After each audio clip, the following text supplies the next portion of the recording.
be doing some ITB foam rolling. We're going to do 5 reps on each leg. So what this helps you do is squat better and loosen up the side of your leg so your knee tracks properly. So I recommend grabbing a semi-hard foam roller, starting at your hip. Try and do it without your feet touching the ground and your feet together. Roll all the way down to your knee, slowly, finding any knots that you might find along the way, and then rolling back the way you came. And then once you've done 5 reps, swap legs. It might be quite painful for a lot of people, so you can always keep one foot on the ground. After you do this a few rounds, it will get easier. And if you find you're really tight, it means you need to do this more often. It really does help you move better.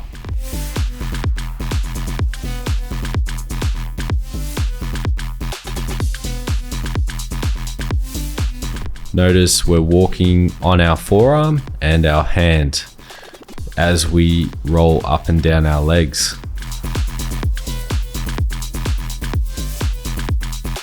And after you've finished 5 reps on each leg, we're going to move on over to lying hip rotations side to side. We're going to do 1 round of 10 reps on each side, so 20 reps total. Just keep your entire back flat with your hands reached out on either side of your body. Keep your feet flat on the ground and together with your legs in an L shape. Here we're just trying to stretch out our lower back.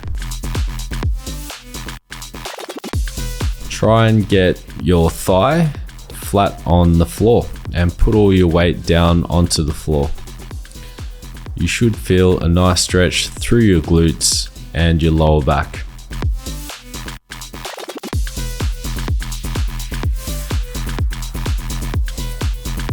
This is really helpful for loosening up your back when doing your lower body training.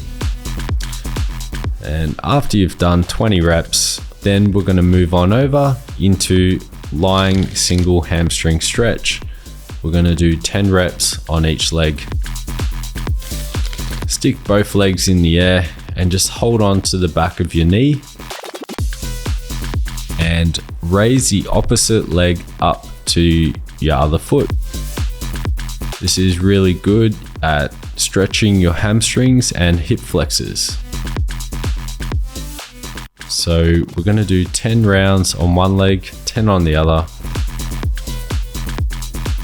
And once you've done 10 on one side, move on over to the other leg. Try and keep your knee locked out as much as possible. And you should really feel it in the hamstring that you're holding and your hip flexor on the leg that's raising up and down.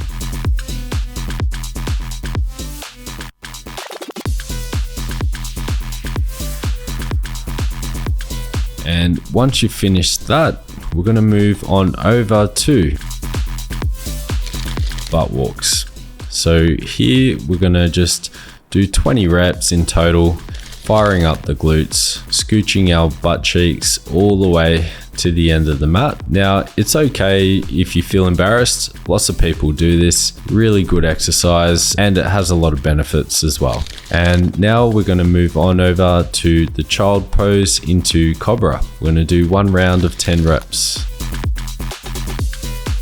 I want you to push your hips back to your heels, reaching forward with your arms, and then pushing your hips down into the ground, arching your back and looking up to the roof.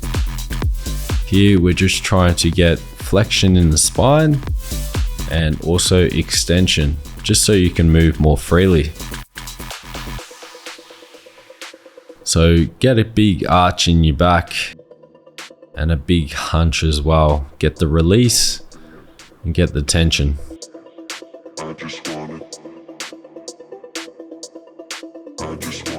Make sure you're opening your chest as you look up to the roof and pushing your shoulders down.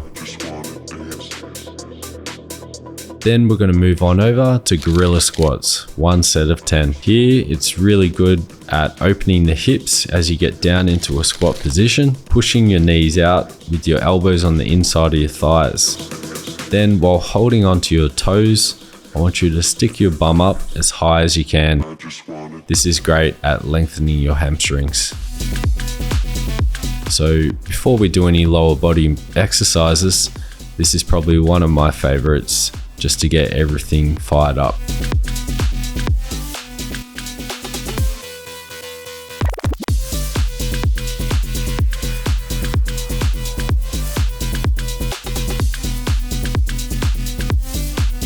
Now, once you've finished 10 reps of that, we're going to move on over to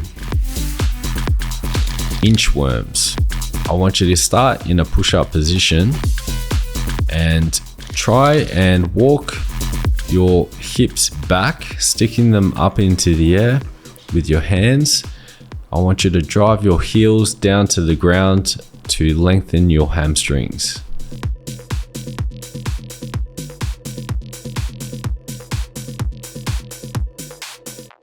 Now, very important to try and get those heels flat on the ground while your knees lock out.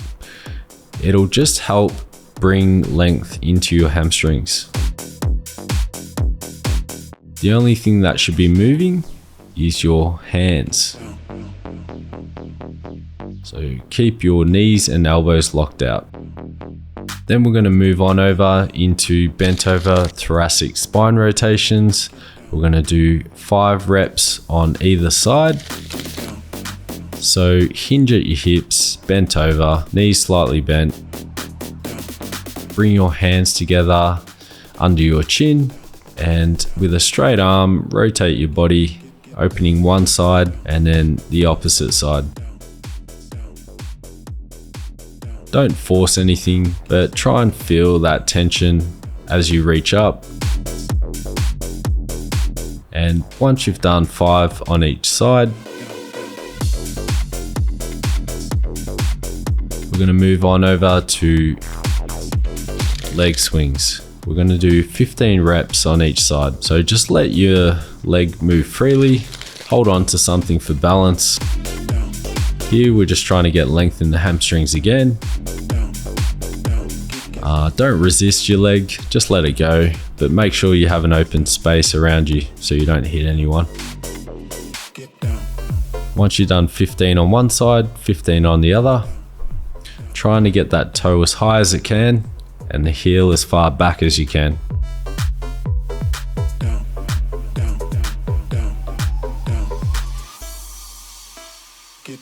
And once you've done 15 on either side, we're going to move on over to standing hip openers. So again, holding onto the same bar, I want you to drive your knee up and rotate outwards, opening one side of your hip. We just want to do 10 reps on one side and then 10 reps on the other. Go as high as you can and as wide as you can.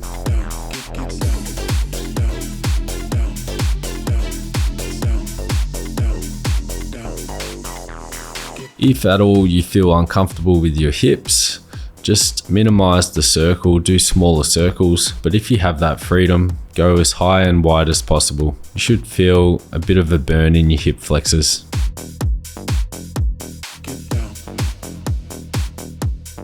And that brings us to the end of lower body mobility.